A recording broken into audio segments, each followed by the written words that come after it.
Sejam bem-vindos ao Fundascast, o podcast da FEA USP Ribeirão Preto. Este é um espaço para a gente falar de desafios da gestão, falar de estratégia e conversar sobre temas que ajudem gestores e profissionais no dia a dia de suas empresas. É uma iniciativa que está alinhada à nossa missão de oferecer conteúdo de excelência e transformar vidas através da educação executiva. Eu sou Alexandre Dias, professor da FEA USP, em Ribeirão Preto, e coordenador do MBA USP Gestão Estratégica EAD. Sou professor na área de inovação, empreendedorismo, atuo em consultorias também, construí uma trajetória na pesquisa e na consultoria voltada aí para gestão estratégica, especialmente orientada para a gestão da inovação nas organizações. E hoje, para falar um pouquinho com a gente sobre gestão estratégica, recebemos uma convidada que tem uma trajetória super consolidada em gestão e inovação na área da saúde. Estamos aqui com a Maria Beatriz Brizotti, COO, diretora de operações da Amor Saúde, que vai falar um pouquinho com a gente sobre desafios e oportunidades no setor, compartilhando suas experiências na liderança de uma das maiores redes de clínicas acessíveis do país. Seja muito bem-vinda, Beatriz. E para começar aqui a nossa conversa, eu gostaria que você compartilhasse um pouquinho dessa tua trajetória, não é? Para chegar até a diretoria de uma rede grande, né? Como é que foi essa sua experiência? Bom, obrigada pelo convite, Ale. Estou muito feliz em estar aqui contando um pouquinho da minha história. Bom, algumas pessoas nem sabem, mas a minha formação inicial é na odontologia. Então, eu fiz faculdade aqui na USP em Ribeirão, me formei em odonto e comecei minha trajetória como uma dentista, fazendo iniciação científica, depois fui fazer mestrado e fui fazer um curso de ortodontia. Até que no final, e aí eu me formei em 2007, né? Até que no finalzinho de 2009 apareceu uma oportunidade para mim entrar no mercado corporativo como auditora de uma operadora de saúde. E aí, comecinho de janeiro eu entrei e me apaixonei pelo mundo empresarial. E aí, vocês imaginam, né? Uma dentista com consultório, finalizando o mestrado, fazendo mestrado no HC, aqui com pacientes transplantados, no grupo do professor Orlando. E aí, resolvi fechar meu consultório, encerrar o meu mestrado e me embarcar nessa aventura que era o mundo corporativo. Então, eu entrei como auditora nessa operadora odontológica e ali eu fiquei por quase 11 anos e fui construindo toda a minha carreira. Então, por 11 anos fiquei ali, depois eu abri uma consultoria, então fui fazer algumas gestões e acompanhamentos de pequenas e médias empresas, também na área de operadora, e em 2021 eu entrei no Amor Saúde assumindo o desafio na diretoria de operações, né? Então, o Amor Saúde ainda estava no momento de estruturação do seu quadro, né, de diretores, e aí eu entrei para a gente organizar algumas coisas. Só que, ao longo desse período todo, eu precisei também me capacitar, porque eu saí de uma formação técnica da área da saúde para entrar no mundo do negócio. Eu ia te perguntar até, assim, como é que foi esse processo, né? Porque quando você sai de uma área técnica, né, e vai para uma área gerencial, isso requer uma série de habilidades para gestão de processos, gestão financeira, essa visão estratégica, né? Como é que foi construir, consolidar essas competências e essas habilidades? Você sabe que no dia que eu decidi, né, é isso daqui que eu quero, foi assim, um mês que eu já estava contratada como auditora. Falei, é isso daqui que eu quero para minha vida. Fechei meu consultório, aí eu fui fazer um curso de auditoria. Então, fui entender, né, como que eu poderia me aperfeiçoar. Dali 6 meses, eu assumi a coordenação de uma equipe. Então, a gente não aprende, né? Tem coisas que a gente precisa também se capacitar para ser um líder, ser um bom líder. Então, fui fazer especialização, fui fazer MBA. Então, ao longo desse período todo, fiz curso de auditoria, fiz 2 MBAs para me capacitar nessa parte de gestão empresarial, gestão de negócios, para eu entender um pouquinho da teoria, o que eu estava vivendo na prática. Fiz curso de negociação estratégica também, para entender como que... Porque a vida é a gente negociar o dia inteiro, né? Você não precisa estar numa área comercial para ficar negociando. Então, fui entender algumas coisas e me capacitar para ser uma boa líder. Então, uma coisa que eu falo, eu nunca parei. Né? Porque, como que você saiu, né, de uma dentista, de um consultório, fazendo mestrado, para ser diretora de operações de uma empresa? Tive sorte? Tive, em vários momentos tive sorte. Mas uma coisa que eu nunca parei foi de estudar. Foi de entender onde eu poderia melhorar e me aperfeiçoar para conseguir galgar outros desafios. Então, assim, acho que ao longo da minha vida inteira eu fiz isso. Não só na parte de gestão, de negócio, gestão empresarial, mas, assim, eu adoro línguas. Então, eu faço, até hoje, né, aula de italiano, faço aula de espanhol, faço outras coisas, porque eu não consigo ficar parada. Até, às vezes, meu marido fala, você tá maluca. Eu falei assim, a gente tem que arrumar tempo para isso, né? Legal. E você traz uma reflexão importante, né? Porque quando a gente fala, assim, dessa preparação, né, para a área executiva, antes nós tínhamos, assim, uma formação, né? As pessoas, elas procuravam essa formação até numa fase mais tardia, assim, da carreira, como um mecanismo para oxigenar o conhecimento. Hoje a gente percebe que as pessoas estão sempre se capacitando, né? Então, você pode fazer um MBA, depois fazer outro numa outra área, mas isso acho que traz uma bagagem também, principalmente para quem vai progredindo na carreira e crescendo, né? E também oxigena e alimenta as nossas redes de contatos, né? Conforme a gente aí volta para a sala de aula, né? Isso é muito importante. Né? Sim, assim, mesmo hoje como diretora de operações, eu não parei. Então, fevereiro agora, eu acabei de finalizar uma especialização também voltada para algumas coisas, né? É voltada para gestão estratégica, mas o foco principal foi em liderança, né? Porque a gente precisa cada vez mais entender como o mercado está trabalhando. São várias gerações trabalhando em conjunto. Então, sobre liderança, sobre inovação estratégica e sobre a parte financeira.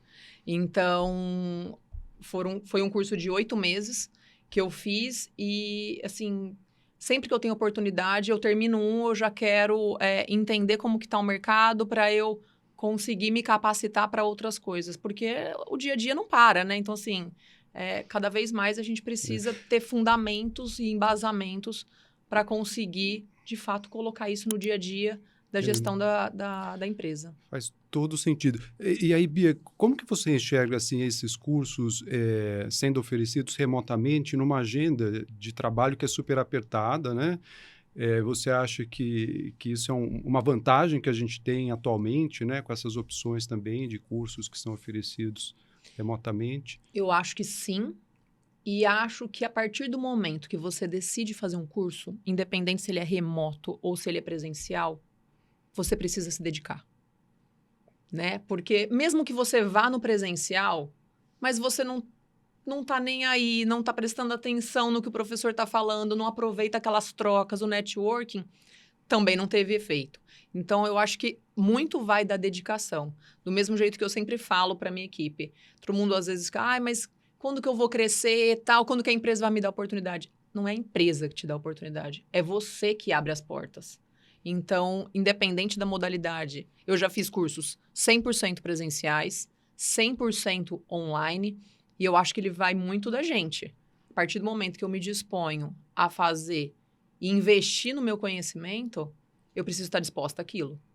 Então, eu vejo isso com muito bons olhos, porque a gente consegue ter trocas com pessoas do mundo inteiro, e isso cada vez mais é importante para todo mundo. Isso potencializa, né, a formação de redes com pessoas de diferentes lugares, né? Acho que é uma das grandes vantagens, né, que a gente tem com os cursos de AD. E você acaba criando laços, né? Mesmo que você não vê ali todos os dias, mas você conversa, às vezes tem um grupo de trabalho que você precisa interagir, a pessoa mora em outro lugar, você combina alguma coisa. Então, assim, eu acho muito importante, desde que as pessoas estejam dispostas a se dedicar para isso. E aí, para mim, independente do presencial ou do online, depende muito de quem é o aluno. Quem é o aluno. E você falou sobre essa formação em liderança, que eu acho que é um ponto assim tão importante, né? Como é que você enxerga o líder realmente estratégico, né?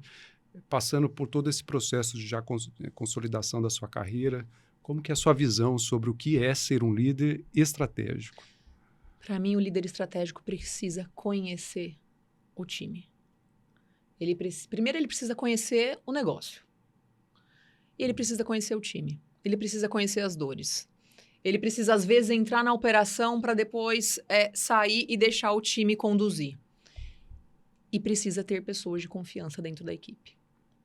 Porque, por mais que você queira ser estratégico, se você não tem pessoas de confiança ali conduzindo o dia a dia da operação, é difícil a gente tomar algumas decisões ou dar algum direcionamento sabendo que eu vou dar um direcionamento, mas a hora que eu sair vão fazer de outro jeito. Então, assim, é importante a gente ter aquele tato do dia a dia, estar ali no dia a dia junto com o seu time, sabendo que deu errado, nós estamos juntos, deu certo, nós estamos juntos. Então, eu falo, aqui ninguém larga a mão de ninguém. Na teoria, a gente sempre, né, fala assim com o pessoal, com os alunos, como é importante, e os estudos mostram, né, a liderança ter essa orientação para as pessoas, mas sem perder também a orientação para as tarefas, para os compromissos de entregas, de qualidade, de prazo, de operação e de eficiência. E acho que talvez esse seja um grande desafio na vida real, né? No mercado, quando a gente está à frente de um time em que você tem que manifestar essa preocupação, né, com o seu time, mas sem perder também o compromisso com a eficiência. Como é que você lida com isso, né? Como é que você equilibra a visão de longo prazo com operações, né? Já que é a sua diretoria, essa conexão entre, né, visão de futuro e dia a dia? Ale, eu vou te falar uma coisa assim, que talvez há 5 anos eu iria te dar uma resposta um pouquinho diferente. Mas hoje, como eu vejo muito essa parte da gestão, da liderança, do acompanhamento a longo prazo, mas também olhando para as pessoas, é muito parecido com a maternidade. Porque se você é 100% conivente com as coisas do seu filho, ele não vai crescer.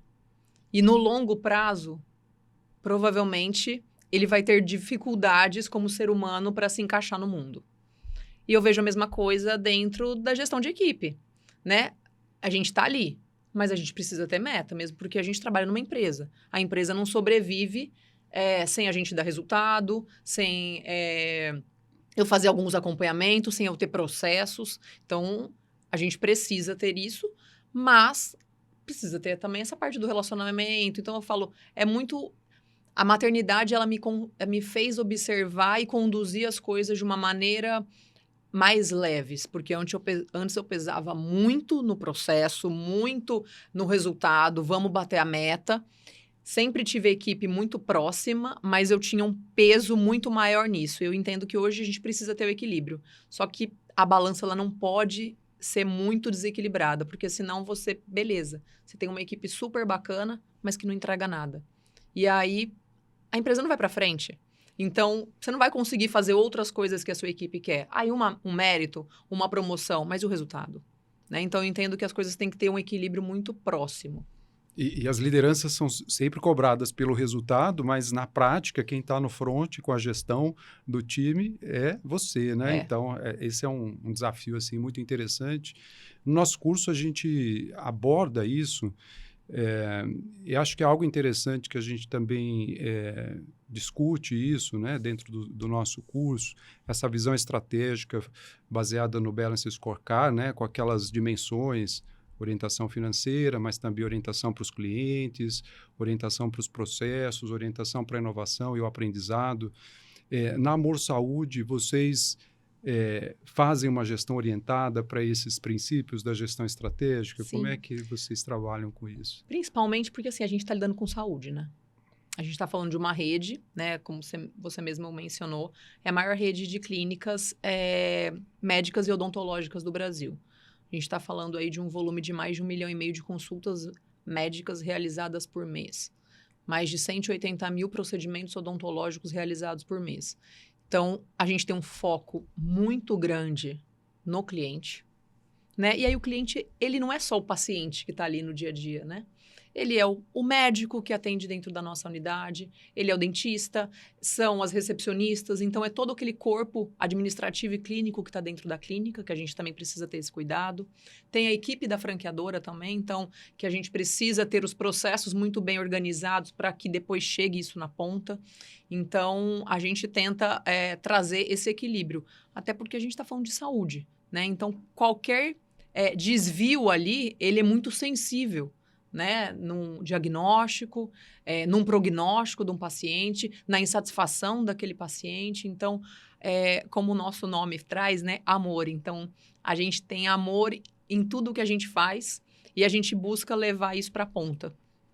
E a operação fica bem conectada com a estratégia nesse sentido, né? Porque quando a gente pensa na estratégia global da empresa e no desdobramento que ela traz para as áreas, o compromisso das diferentes áreas em entregar essa estratégia, ele também acaba recaindo sobre as preocupações das lideranças, Sim, né? sim. Então, eu imagino que a operação, aí você pode até contar um pouquinho, tem esse vínculo com a estratégia, e acho que por isso que é tão importante para nós, né, num curso de MBA de gestão estratégica, entender de estratégia, qual que é a estratégia da empresa, como a minha área contribui para essa estratégia ser alcançada. Acho que é um dos pontos mais críticos e fundamentais de uma gestão estratégica. Sim, e muito conectado com a cultura da empresa, né? Então, eu acho que a estratégia e a cultura, eles precisam ser conectados o tempo todo. Porque uma empresa só de estratégia, ela não vai sobreviver. E uma empresa só de cultura, que não tem estratégia, também não. Então, acho que a conexão disso é muito importante. E olhando, assim, a minha área, né? Operações. A gente tem que estar conectado com todas as outras áreas, né? Então, eu tenho que estar conectado com marketing, eu tenho que estar conectada com tecnologia, porque cada vez mais a gente precisa ter os processos inovadores e levando isso na ponta. A gente precisa estar conectado com o financeiro também. Então, é uma conexão para a gente conseguir levar resultado para a ponta, para o paciente, para dentro de casa também, né? Porque a gente tem uma equipe na franqueadora que tem mais de 200 colaboradores, então todos precisam estar cientes desses processos e qual que é a estratégia da empresa, até para a gente conseguir trabalhar nesses processos e que eles sejam bem realizados.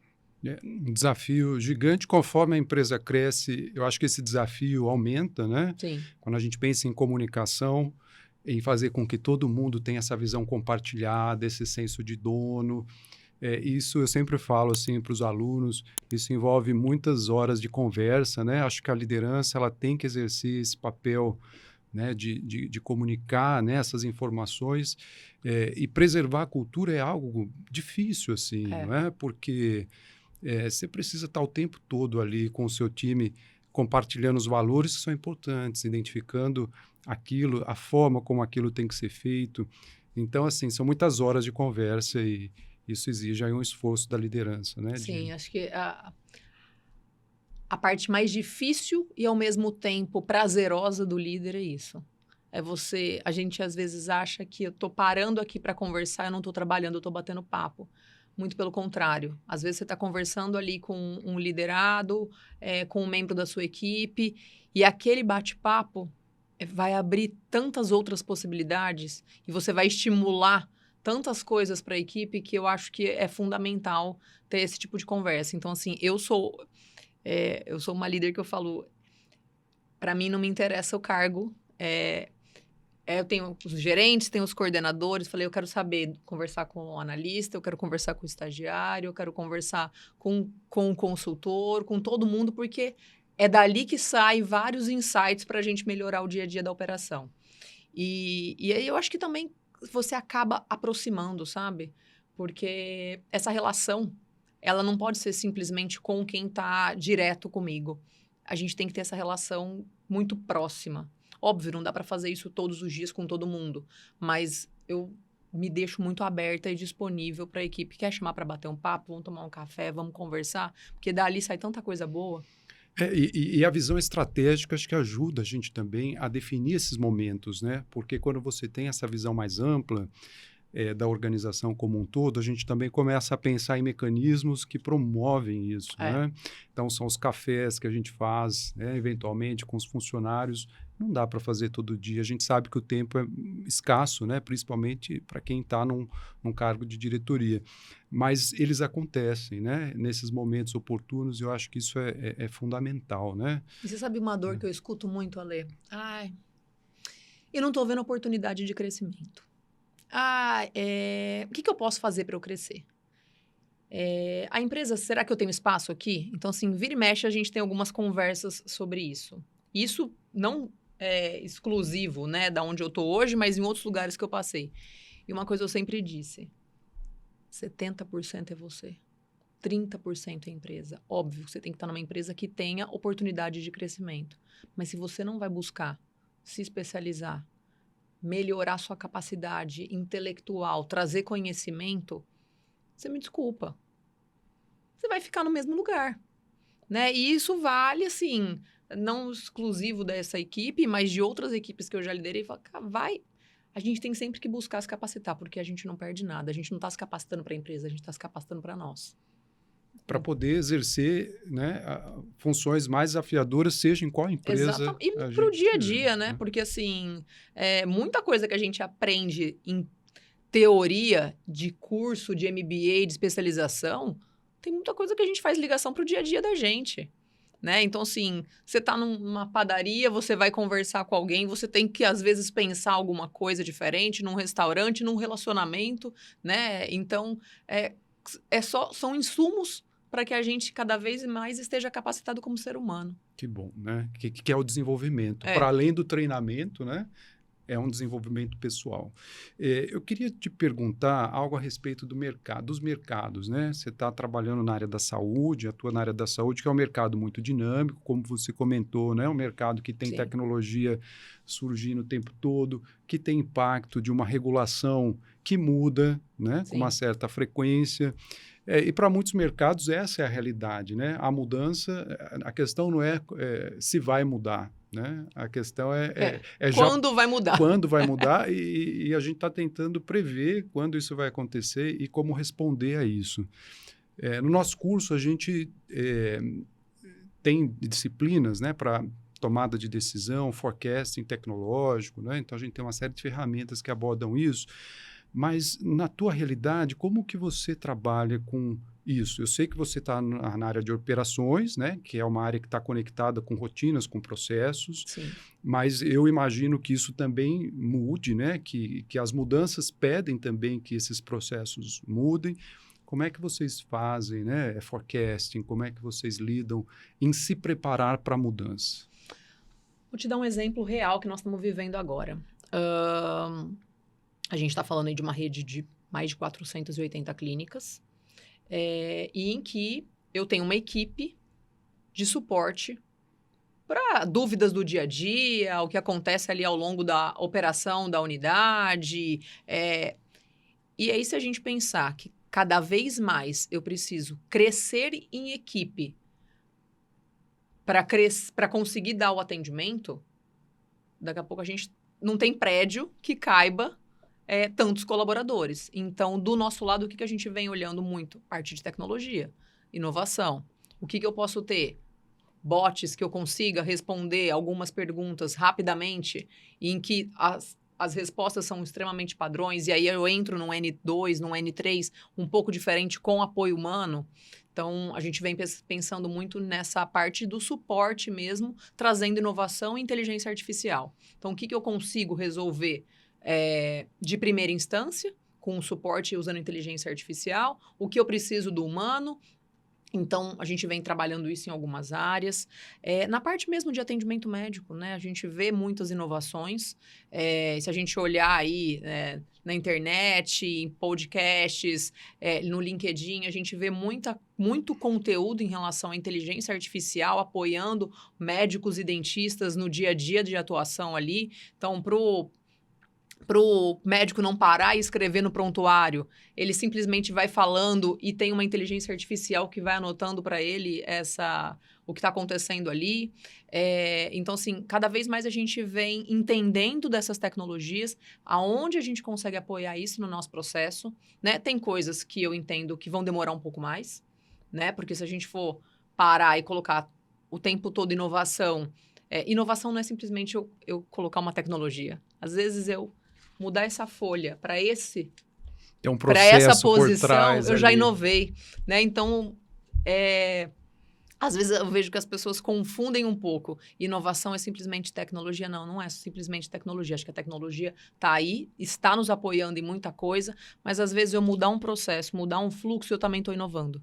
Então, eu acho que no dia a dia é isso que a gente mais vê ali dentro da operação e que a gente precisa fazer dentro da franqueadora para depois levar isso para a clínica.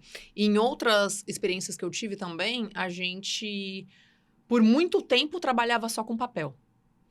Então, por muito tempo, na operadora, os dentistas tinham que emitir aquela guia no papel, a gente mandava bloco, confeccionava, e a gente fez um trabalho em conjunto ali das áreas, na época também era a área de operação, e nós eliminamos 100% do papel.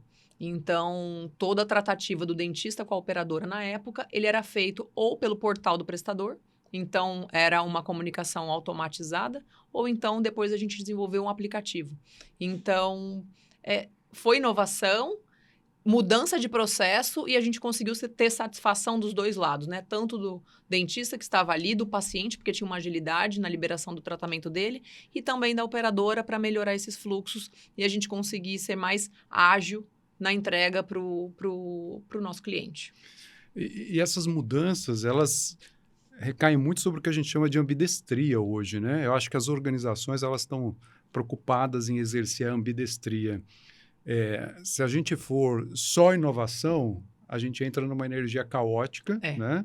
E a inovação depois precisa ser transformada em processo, né? Então, existe um lado aqui, né? Que é um lado de rotina, de transformar aquilo que foi criado em procedimentos, em processos, porque senão também a inovação perde valor, né? E aí a gente toca em assuntos muito importantes, como estrutura, como comunicação, como tomada de decisão, que acho que é um pouco disso que você falou. É isso que a gente tem visto em algumas empresas que são grandes e que manifestam dificuldade de implementar mudanças, porque você guinar uma empresa grande é como estar num grande navio, né? Então, como é que a gente se torna mais ágil? Como é que a gente fica mais rápido? Então, se você não tiver uma estrutura ambidestra, né, para conseguir executar esses dois lados, né, entre inovar e também operação, rotina e processo, é realmente muito difícil. Tem que ter conhecimento teórico, prático e não pode ter medo de arriscar, né? Então, eu vejo muito isso.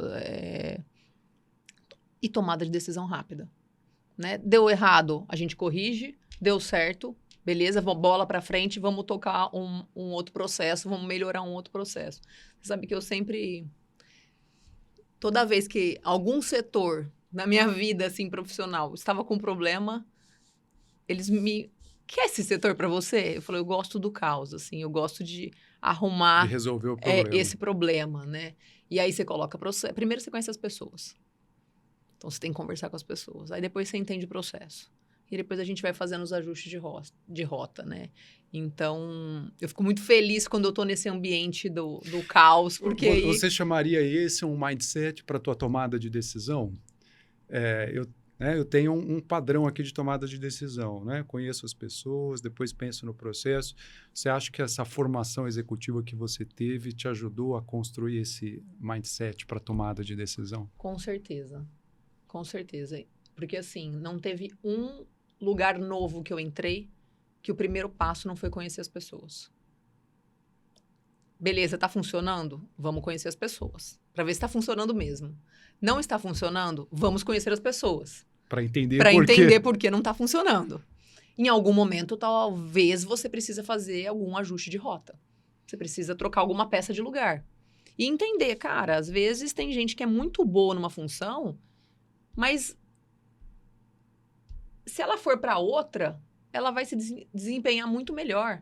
Então, assim, eu gosto de fazer algumas danças das cadeiras, mas eu só consigo fazer isso conhecendo.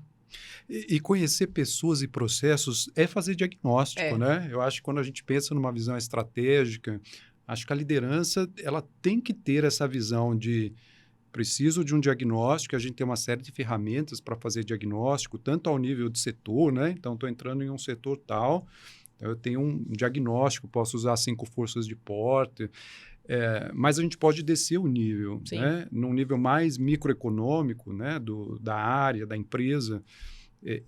Essa visão do diagnóstico, ela é fundamental para uma tomada de decisão mais assertiva, para entender melhor a realidade daquilo que você pretende intervir, né? Quando a gente precisa intervir. Não sei se você concorda com isso. Eu concordo e acrescento mais um ponto, Ale. O líder, o gerente, o diretor, ele precisa estar junto.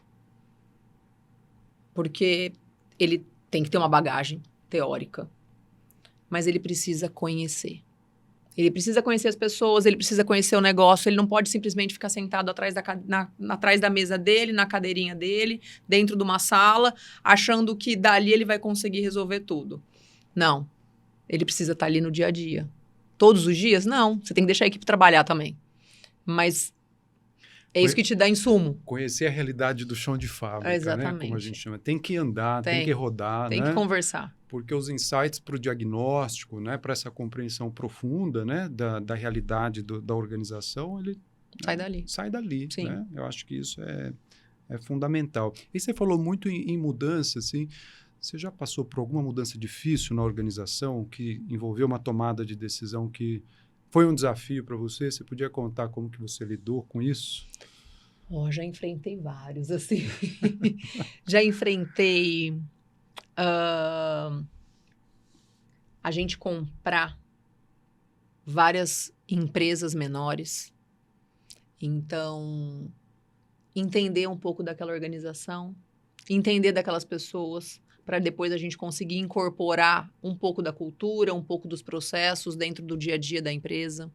Então, teve uma época que a gente, em 2019, 2018, nós compramos ao mesmo tempo 3 empresas pequenas num outro lugar que eu estava trabalhando. Pequenas, pequeno e médio porte. Então, a gente tinha que entender o dia a dia e, ao mesmo tempo, a gente tinha uma data limite para que as coisas estivessem rodando perfeitamente, porque a gente era regulado. Então, uma operadora de saúde ela é regulada pela Agência Nacional de Saúde. Então, você tinha 90 dias para estar com todos os profissionais credenciados à sua rede, todos os processos bem alinhados, as pessoas conectadas, que agora mudou um pouquinho. Então, isso foi um desafio. Eram desafios que eu tinha rotineiramente. Uma parte, o desligamento de colaborador, né? Eu acho que é uma mudança e é um desafio que a gente faz parte do líder, né? Tanto você promover um colaborador, você sentar, dar um feedback, quanto você também fazer desligamentos. Então, em alguns momentos da minha carreira, eu precisei reestruturar times e desligar pessoas. E isso é um super desafio, porque, primeiro, você precisa entender o que eles estão fazendo, para saber até que ponto você pode exigir ou não, e aquela pessoa está capacitada para continuar na empresa. Existem pessoas que ficam também. E aí, como que você conduz tudo isso para não achar que, poxa, ela foi a carrasca... Isso respinga, né? O tempo todo. E aí, sabe como que eu vejo isso? É você sendo transparente. É você trazendo evidência. Então, assim, em vários momentos que a gente precisou fazer desligamento de 2, 3 colaboradores que muitas vezes eram amados pela equipe e que precisei tirar, é você ser transparente. Não é um problema pessoal, é um problema profissional. A gente precisava dessas entregas, as entregas não estavam acontecendo, aconteceu isso, beleza. Então, assim, são mudanças que eu tô trazendo um pouquinho do dia a dia ali, mas tiveram outras que impactaram muito. E, às vezes, essa redução, esse enxugamento também é por motivo de melhoria de eficiência operacional, né? Exatamente. E, às vezes, você está sendo injusto com quem está lá. Porque tem muito colaborador que é legal, que é bacana, mas ele não está entregando o trabalho dele. E aí, você está sendo injusta com quem também é legal, mas que está entregando o trabalho. Então, assim, o líder... ele não precisa ser bonzinho. Ele precisa ser justo. Eu acho que é você estar aberto e enxergar os dois lados. Justo e transparente, E né? transparente, assim. Isso, eu acho que são duas características que me definem muito como líder, né? Justo e transparente. Inclusive, minha equipe fala muito. Eu tenho pessoas que trabalharam comigo em outros lugares, que estão comigo hoje no Amor Saúde. E que a gente tem essa relação, né? De proximidade e confiança. Porque, sabe, deu certo, deu errado, com certeza ela é a primeira pessoa que pula e fica segurando todo mundo, sabe? Sim, sim. Ô, Bia, você falou sobre a questão das aquisições, né? Comprar uma organização significa também lidar com essa diferença cultural, né? E aí você trouxe essa preocupação, né, da cultura organizacional, que é um dos assuntos que a gente tem nos módulos iniciais do nosso curso. E eu sempre falo para os alunos que gerenciar a cultura é uma responsabilidade das lideranças, Sim. né? Como é que foi lidar do ponto de vista da cultura, né, com a aquisição de outras empresas? De colocar pessoas que foram treinadas em uma cultura, trabalhando dentro da cultura da Amor Saúde. Como é que vocês fizeram isso? Que técnicas ou que formatos vocês construíram para organizar isso? Essa parte da cultura ela é bem complexa, né? Porque às vezes as pessoas confundem. Eu vejo muito isso. Da cultura ser simplesmente a missão, visão, valores, ou tá pregado na parede. Ou a gente fica falando, ou põe numa apresentação de PowerPoint. Mas, na verdade, a cultura ela é vivida, né? Então, assim, eu acho que é muito... Vou deixar isso de uma maneira simples, mas eu acho que é fácil você conseguir com que as pessoas entrem na cultura, contanto que as pessoas, os líderes, a equipe que está lá também viva nessa mesma cultura. E se por um acaso alguém não se adapta, eu acho que é um processo de seleção natural, sabe? Uhum. Às vezes a própria pessoa não fica. Porque é diferente de você falar, muda esse processo. Cultura, ela vai muito também com o interno da gente, né? Tendo valores, né? Valores. Forma de Então, assim, funcionar. é difícil, né? A pessoa, ela tem uma formação, ela nasce com algumas coisas. Então, assim, você não coloca a cultura nela, simplesmente. Eu acho que a gente acaba sendo compatível com os valores da empresa.